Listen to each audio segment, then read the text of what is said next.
tergeletak di kantor pos. Saya 2 kali menemukan ini teman-teman ya. Dengan ini buletin kava, ya, bentuknya seperti ini, kava. Kemudian ini alamatnya, alamat penerbitnya, ya, kayak gini teman-teman ya. Ini mereka tetap jalan karena dananya masih ada gitu. Mungkin di website nggak ada, tapi di deep web ada. Di deep web beli pasti ya, Mas. Enggak, di ibaratnya ruang bawah tanah website itu ada namanya deep web, Bos. Itu yang dijangkau oleh orang-orang tertentu. Di situ lebih bebas kayaknya, Bos ya. Di situ. Mungkin di situ teman-teman ya. Jadi jangan main-main ke yang macam-macam lah ya. Assalamualaikum warahmatullahi wabarakatuh. Halo teman-teman, ketemu lagi dengan Doa Bang Deso ya di channel Mr. Coach. Yuk mari kita ngobrol di channel ini dan siapkan apa yuk? Kopinya yang kental. Oke, ngolah pikir dengan sersan serius tapi santai. Kita baca postingan di X, Bos ya, dari akun Dwi Oktariadi.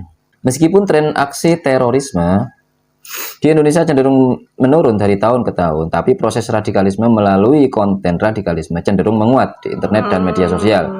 Terbukti 3 terduga teroris yang ditangkap Densus 88 dalam 2 pekan terakhir, inisial HOK di Kabupaten Batu, ya. Nah, ini lengkapnya.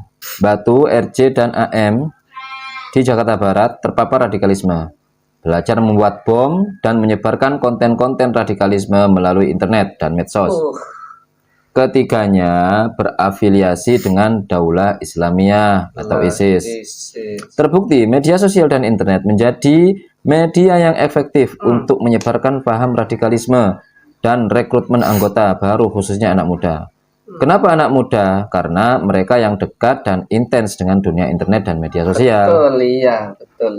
Untuk itu, perlunya membanjiri medsos dengan konten-konten kontra narasi radikalisme dan terorisme. Semakin banyak kontra narasi IRIT di ruang publik, khususnya dunia maya, maka akan semakin banyak yang teredukasi dan paham tentang bahaya radikalisme dan terorisme. Iya, Mas. Oke. Betul itu memang. Ini memang kasus-kasus yang baru terakhir teman-teman ya. Kasus terbaru yang di Malang itu anak umur 11 tahun. Itu terbukti terpapar radikalisme dan sudah membuat bom dan mempersiapkan diri untuk melakukan bom bunuh diri di sebuah tempat ibadah, teman-teman ya. Dengan inisial HOK, nggak tahu ini namanya siapa ya. HOK, kemudian yang RJ dan AM di Jakarta. Kalau HOK ini yang di Kabupaten Batu, di Malang, Jawa Timur, teman-teman ya. Memang kan, Bos ya. Kalau anak muda itu memang bergelut dengan dunia internet terus nah, makanya ini kalau nggak dikasih pemahaman yang edukatif yang terkait cinta tanah air ya berbahaya ke sini, Bos. Berbahaya. Ini teman-teman biasanya walaupun Salafi yang sekarang, Salafi Wahabi sekarang ini kebanyakan dari ustadz-ustadz mereka menentang aksi-aksi radikalisme, Bos ya. Salafi Wahabi yang umum di internet, yang di permukaan itu memang tidak mengajarkan itu dan cenderung menentang tindakan-tindakan radikalisme, Bos ya. Tapi orang-orang yang berpaham ini, teroris ini, memang mau tidak mau memang berpaham Wahabi, teman-teman ya. Cuma Wahabi dari sekte yang lain. Mungkin dari Wahabi jihadi, Bos ya, atau takfiri, itu ya. Dari akun yang berbeda, akun Siti Aisyah. HOK 19 tahun, pelajar terduga teroris yang ditangkap Densus 88 di Kabupaten Batu, Jawa Timur. Bukanlah satu-satunya pemuda yang terpapar radikalisme di Indonesia. Penangkapan ini menambah deretan panjang pemuda dan remaja yang terkena virus radikalisme di Indonesia. Bos ya. Bahaya juga pemuda sekarang ini. Ini, Bos. Kalau nggak bisa nyaring informasi apa ya, medsos. HOK terpapar ideologi Daulah Islamiyah ISIS sejak November 2023, Bos ya. Kemudian HOK bergabung dengan grup media sosial radikal dan membayar. Ini grup berbayar ya. Biasanya di Telegram kalau grup-grup seperti itu, teman-teman ya. HOK belajar merakit bom menggunakan video tutorial. Nah, ini ya kan, ada tutorialnya. HOK diduga merencanakan bom bunuh diri di tempat ibadah di Batu, Malang.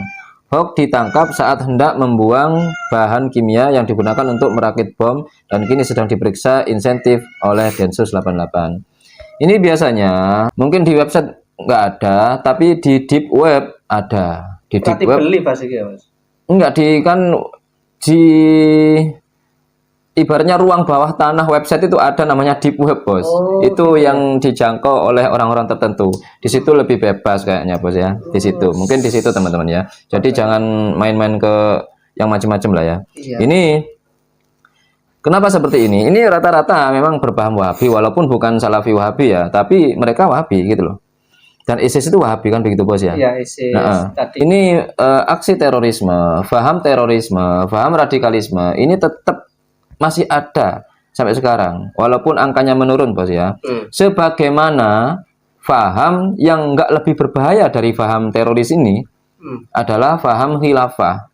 Pengasong khilafah ingin mengubah tatanan negara kita ini menjadi tatanan khilafah Islamiyah versi mereka, Bos ya. Apa iya masih ada? Iya, Oke. Sudah ditutup ini, Bos. Kan sudah iya, ormasnya. Ormasnya sudah. HTI-nya ditutup, tapi faham-faham itu orang-orang itu masih ada.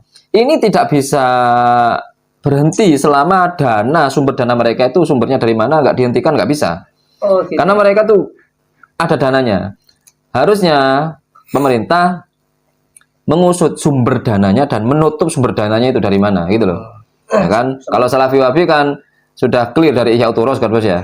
Tapi mereka kan nggak radikal gitu loh. Tapi nggak ngerti juga gitu loh. Nggak ngerti juga, ya kan? Harus dikaji juga itu kan begitu. Sebagaimana para Intel juga mengikuti Jamaah Tabligh. Ternyata Jamaah Tabligh tidak ada radikalnya sama sekali, hanya berbuat baik. Akhirnya Intelnya juga menjadi baik. Ada kan kayak gitu, Bos ya. Ini juga harus diikuti juga. Harus diusut gitu loh teman-teman ya, terkait dana dari HTI. Soalnya sudah ditutup terkait dana. Karena apa? Tetap ada militan-militan Soalnya khilafah ini lebih berbahaya juga. Bisa lebih berbahaya dari aksi terorisme. Soalnya mereka pakai sistem, kan sistematis mereka. Sistematis, dia pakai organisasi, dia bermain cantik gitu, Bos. Dia mensugesti orang-orang awam agar terpesona dengan masa-masa kejayaan Islam zaman dulu, padahal yang saat ini abal-abal, nggak asli gitu loh teman-teman ya. Ini di akun Siti Aisyah. Kita kebobolan lagi. Bagaimana bisa Khilafatul Muslimin sebagai ormas terlarang di Indonesia bisa diberi karpet merah oleh Kodim 1628 Sumbawa Barat NTB? Jejak rekam KM adalah pengasong khilafah dan metamorfosa gerakan teror. Nah ini ya, oke. Kunjungan ke Kodim 1628 Sumbawa Barat. Ahmad MS Muhammad Saleh. Kunjungan Khilafatul Muslimin. Ini gimana ini? Kunjungan Khilafatul Muslimin ke Kodim Sumbawa Barat. Semoga saja Kodim Sumbawa Barat ini hanya ingin mencari tahu orang-orangnya siapa saja. Semoga saja hanya mendata, Bos ya. Hanya pancingan untuk diundang, kemudian orangnya siapa saja. Kemudian digambar, kemudian dibikin peta, kemudian dikunci sudah lokasi-lokasinya. Nanti kontrolannya lebih enak. Ini orangnya. Semoga saja seperti itu ya teman-teman. Kita husnudon saja, ya kan? Kemudian ada lagi yang organisasi yang bermetamorfosis, Bos. Dari HTI bermetamorfosis menjadi organisasi lain yang mengatasnamakan Aswaja, Bos. Iya, ada. Jangan sampai terkecoh dengan nama-nama Aswaja untuk saat ini. Tapi harus dilihat acaranya, apa enggak, menyimpang apa enggak. Ini ya. Waspada Multaqa Ulama Aswaja, MUA. Multaqa Ulama Aswaja atau MUA sejatinya bukan berpaham Ahlus Sunnah wal Jamaah. Organisasi ini adalah sayap ex-HTI yang berpaham khilafah dan anti NKRI. Tujuan utamanya adalah mendirikan khilafah. Ini Bos ya. Multaqa Ulama Aswaja, Bogor Raya, Papua Membara. Asing terlibat. Islam memberi solusi ya. Mirip ya, kata-katanya, narasi-narasinya mirip kayak HTI dulu, kayak gitu, narasi-narasi awal. Narasi-narasi awal, narasi surganya kayak gitu ya, narasi surganya. Siapa mungkin di antara kalian yang ngerti tentang MUA, Multaqa Ulama Aswaja ini, menurut akun Siti Aisyah ini adalah metamorfosis dari HTI. Sama-sama berpaham khilafah. Kami percaya bahwasanya paham khilafah ini masih ada emang, masih beroperasi.